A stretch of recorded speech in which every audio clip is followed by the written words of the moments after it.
E aí, gente, voltamos com a segunda parte do vídeo da história da Bíblia. E nessa parte 2, vamos descobrir mais sobre esse livro incrível que é a Bíblia. No vídeo anterior, nós falamos e explicamos o que é a Bíblia. E também falamos sobre algumas particularidades da Bíblia. Hoje, dia da Bíblia, vamos estar descobrindo mais sobre essa história riquíssima da Bíblia. E vamos ver como ela chegou até nós. Como esse livro aqui chegou nas nossas mãos nos dias de hoje. Beleza? E fica conosco para nós continuarmos a aprender mais sobre a Bíblia.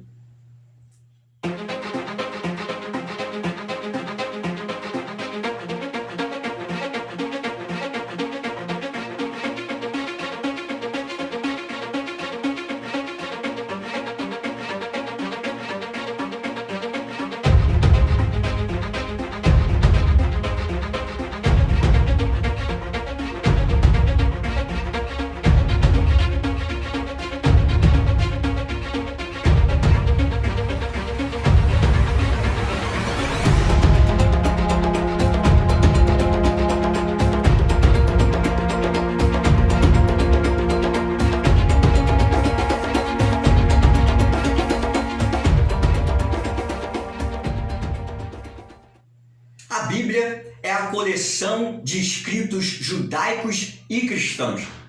Ela tem 49 autores diferentes, sim, e tem um conteúdo de 1.600 anos. São escritos que passaram por várias culturas, desde a cultura egípcia até a cultura grega. E até a invenção da imprensa na década de 1430, os escritos bíblicos eram registrados por um árduo trabalho de copiar letra por letra. O alfabeto hebraico era só de consoantes. Coisa engraçada, né? No alfabeto hebraico só existia consoantes.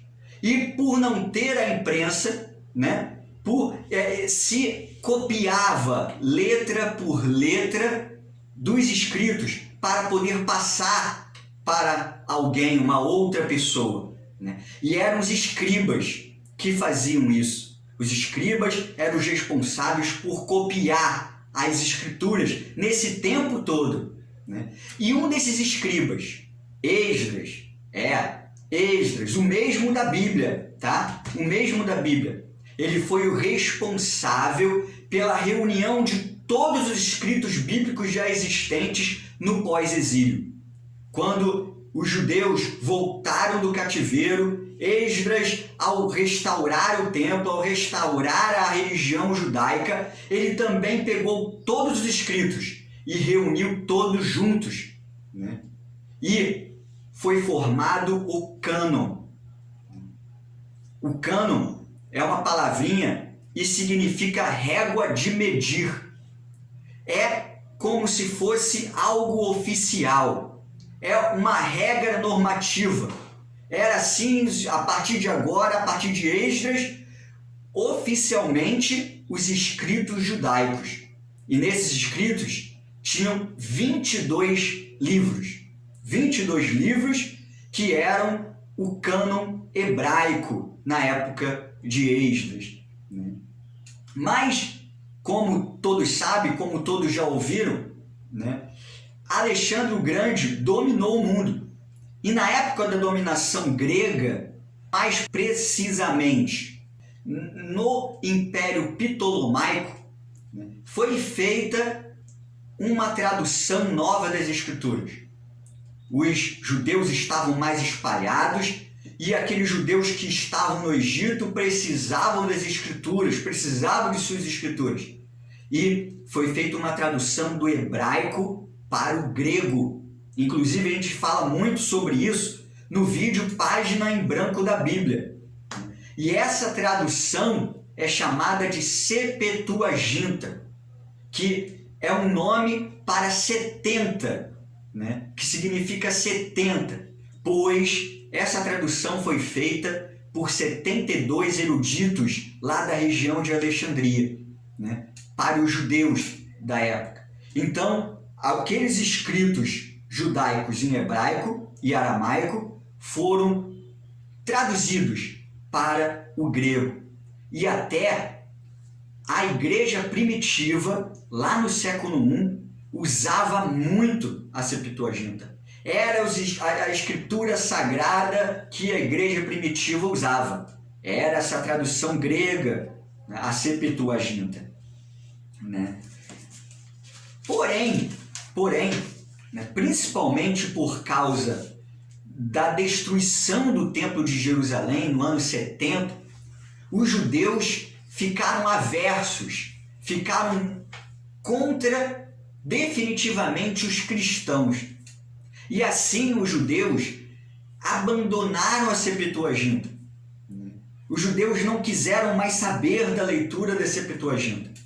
E no ano 100 da nossa era, ano 100 depois de Cristo, os judeus se reuniram, né, a cúpula judaica, a cúpula da religião judaica se reunia, e lá em Jamna, no ano 100 depois de Cristo, foi feito um sínodo, o Sínodo de Jamna, que foi colocada uma nova escritura, né? Foi colocada e teve essa ruptura oficial da Septuaginta.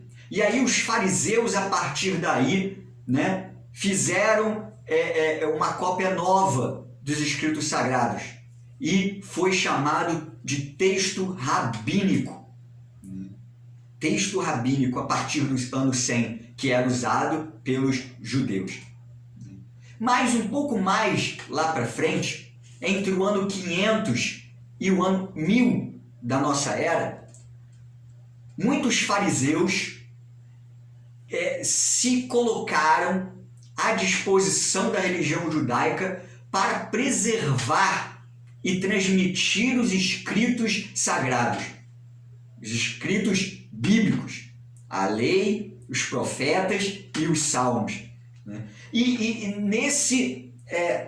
nessa decisão de ser esses protetores da religião judaica, esses protetores dos escritos bíblicos, eles novamente se sentaram, novamente se propuseram a transcrever, mas com uma diferença.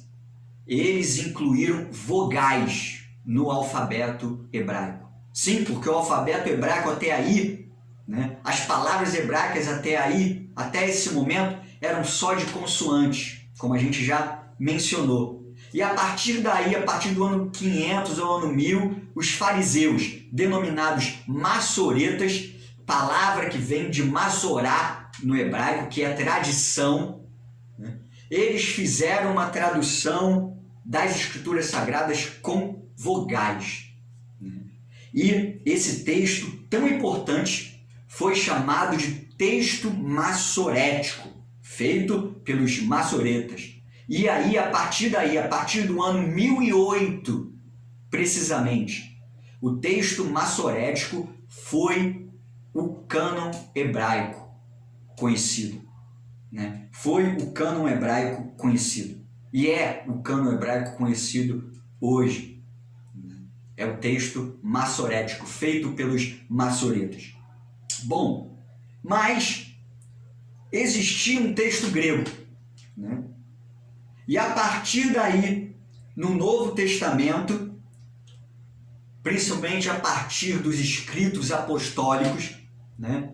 Pois o Novo Testamento se dá nessa cultura grega, na cultura romana, e a língua grega muito disseminada. A igreja primitiva usava o grego, os apóstolos usavam o grego, né? E a escrita, os escritos bíblicos do Novo Testamento, aí vão ser um pouco mais complexos. Essas traduções, porque as cartas dos apóstolos foram em grego. E as igrejas vinham recebendo as cartas, e para facilitar a disseminação dos escritos apostólicos, eram feitos cópias das cartas dos apóstolos, né? Cópias das cartas de Paulo, cópias das cartas de Pedro, de Tiago, de João, né? E foram feitos vários textos de cópias, né? O mais importante deles, um dos mais importantes deles, era o texto alexandrino, que era um dos mais fiéis, né? Datados lá do ano 125 depois de Cristo. Logo após o texto alexandrino, veio o texto bizantino, que tinha como pano de fundo que era apoiado pelo texto alexandrino. E o texto bizantino, em toda a história, né, moderna, em toda a história do novo mundo depois de Cristo, né, foi o texto de maior circulação. Foi o texto bizantino, né? Feito lá no século VI depois de Cristo. Interessante, né? Mas como? Então, se já no século VI existia o texto bizantino, né? E eram feitas cópias, né, para se disseminar mais, para a influência dos textos do Novo Testamento ser maior. Como que hoje nós encontramos a Bíblia assim, né? Com esse texto, né? É por causa das traduções. A partir do texto bizantino, né? E a partir principalmente da invenção da imprensa, lá no século XV, começou a ser disseminada e começou a ficar mais fácil as traduções dos escritos bíblicos. E a primeira imprensa, o primeiro livro a ser impresso, né, foi uma Bíblia, entre 1450 e 1456. E essa Bíblia era em latim, a chamada Vulgata Latina. E a partir da Vulgata Latina, né, foram feitos os outros textos. Existe um texto grego que saiu da Vulgata Latina, que é chamado de textos receptos, feito por Erasmo de Roterdã. E após isso, em 1680, para nós nos situarmos mais, em 1680, João Ferreira de Almeida, um português, traduziu a Bíblia desse texto, do Textos Receptos, de Erasmo de Roterdã, para o português. E em 1680 teve a primeira versão da Bíblia em português. A partir daí, né, até os dias de hoje, várias versões a partir dessa versão de João Ferreira de Almeida foram criadas, né? Hoje em dia temos a ARA, Almeida Revista Atualizada, a ARC, Almeida Revista e Corrigida, a NTLH, Nova Tradução da Linguagem de Hoje, a King James e olha, muitas e muitas outras versões a partir daqueles textos, né, dos textos receptos. Interessante, né? E parece até meio complicado isso tudo, mas uma coisa, nisso tudo a gente tem que dar razão e tem que ter de pensamento, tem que ter como profundidade, tem que ter como pano de fundo, né?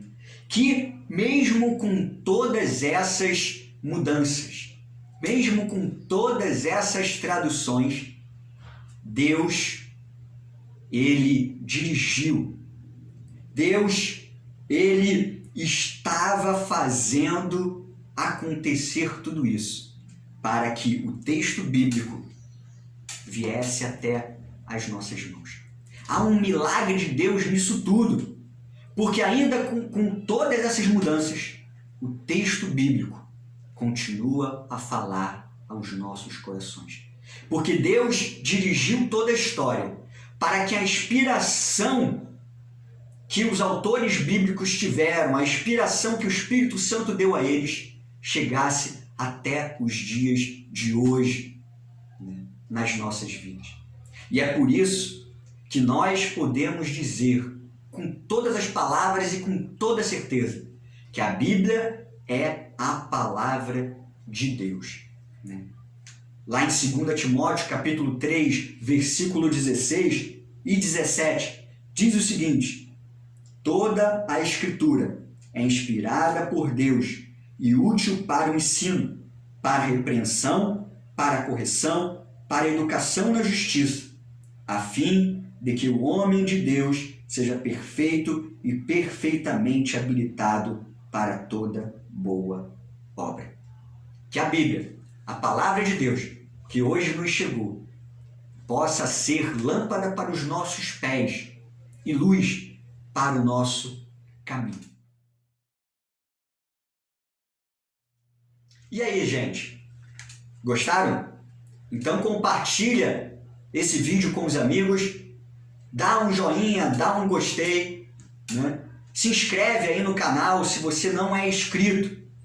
E podem ter certeza, mais detalhes sobre a história da Bíblia nós vamos colocar lá no nosso Instagram, viva.teologia, nos segue lá, que vocês vão ver mais detalhes da história da Bíblia. E se Deus permitir, vamos também ter outras mídias, como blog, Facebook, que vão dar mais detalhes da história teológica, do saber teológico para todos nós. Porque como nós sempre dissemos, que a gente possa crescer na graça e no conhecimento do Senhor Jesus.